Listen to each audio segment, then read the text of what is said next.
projeto de extensão 2010 do LabDisco, Laboratório de Estudos do Discurso do Corpo, envolve uma gama de pesquisas em torno dessa temática, discurso-corpo, e é intitulada Análise do Discurso, Corpo, Memória e Imagem.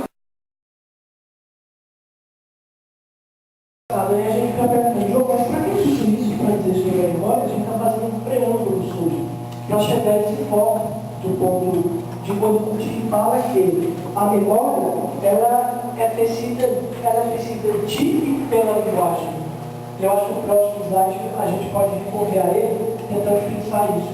Curtir aquilo que produz a memória é constituir. Pensar a ordem da discursividade é necessariamente levar em conta a ordem da lembra, que significa tentar pensar esses efeitos de sentidos que são produzidos a partir dessa materialidade, que, no nosso caso, a gente está focando os efeitos da memória na produção, reprodução de sentidos a partir de textos midiáticos ou de dizeres midiáticos, focando dois textos do Peixe, O Papel da Memória e Ler o Arquivo Hoje.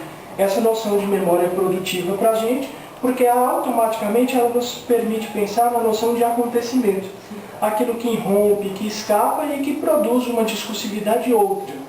Nessa ideia, por exemplo, no meu corpus, a gente percebe que essa irrupção ou essa configuração, reconfiguração da memória, produz uma imagem ideal de brasileiro sobre o piloto de Fórmula 1, Ayrton Senna, em que os textos jornalísticos, nessa materialidade, emergem essas relações de adjetivações e de adverbializações. E no seu, no caso, é uma reportagem que Arnaldo Antunes faz em cima de uma outra reportagem de Saleitão, que foi feita em 91, e aí o Arnaldo responde em 92, né, que era algo falando sobre o novo álbum do Michael Jackson, que é o Dangerous, na época, né? E o Arnaldo vai dizer justamente que o Sá, ele vai apontar para uma questão totalmente deturpadora, porque o que você pensa quando você vai ler alguma matéria acerca de música, acerca de cultura, dentro de um jornal, né? Que tem o título da seção Fique por Dentro, você pode esperar que seja algo relacionado à música. Só que o Saleitão vai falar justamente da cor da pele do Michael e do detrimento do que ele faz como artista, né?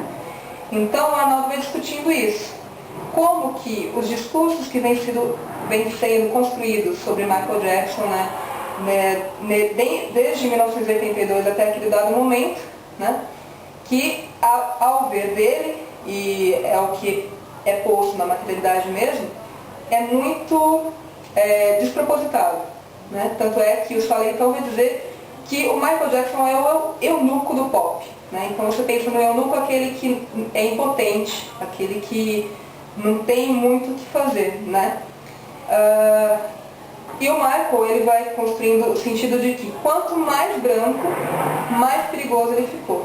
Você imagina um negro que se transforma em branco. Negro já é aquela questão da memória de que não pode, de que não tem o direito, de que não tem o poder de nada. De repente ele é visto pela sociedade mundial, né? E de repente ele começa a ficar branco. Então como assim um negro vira branco? Então mais ou menos nesse sentido que a gente vai discutindo, vai mostrar hoje. De pouco linguagem, consequentemente, aí eu vou recorrer a tradições. A linguagem é tecido da memória. E o que significa? Eu achei interessante, porque a gente já conhece um pouco do trabalho do LabDisc aqui na UESB, com as coisas que se promovem. E isso amplia seus conhecimentos sobre o estudo do discurso, né?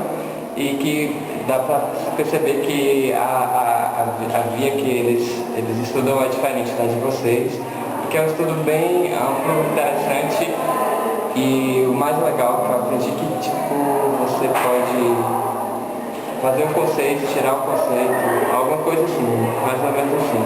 Que tudo está em transformação, o discurso está em transformação o tempo todo. E é muito importante para a gente que trabalha com comunicação, com arte. As inscrições estão abertas no site www.uesb.br/labdisco. E nós estamos muito gratos em relação a isso, porque é muito bom poder falar sobre o nosso trabalho, poder ouvir de vocês o que vocês têm feito, né? E esse momento de ouvir o que o outro faz a partir de uma outra perspectiva é que vai provocar esse deslocamento mesmo, que vai provocar esse fato da gente poder escrever algo sobre o nosso trabalho, nesse cutucar, no bom sentido, a partir do trabalho do outro.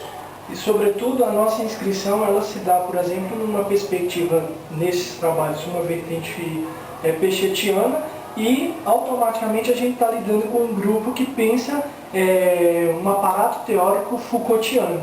Então é muito interessante a gente tentar abordar, a despeito de essas inscrições serem tão discrepantes e haverem momentos de contato e de ruptura, escutar pela via, por exemplo, do próprio grupo, do professor Newton, aquilo que a gente está fazendo, ou que a gente está tentando pensar sobre a produção dessas discursividades. Porque, inclusive, a própria constituição da análise de discurso, tanto a orientação pechetiana e Foucaultiana se constituem de modos distintos, na medida em que a própria inscrição dos próprios mentores são diferentes. Enquanto você tem um filósofo, você tem um cientista social. E, inclusive, isso vai haver decorrências para os próprios termos, discurso e outros termos mais, né? Que eu acho que aqui a gente fica por horas tentando dizer uma parcela mínima sobre tentar pensar essa produção de discursividades a partir dos arquivos que nós constituímos para o nosso trabalho. Muito obrigado pela atenção de todos. Venham ao Projeto 2010, está tudo muito bacana, a gente teve a primeira conferência hoje, foi supimpa, bacaníssima.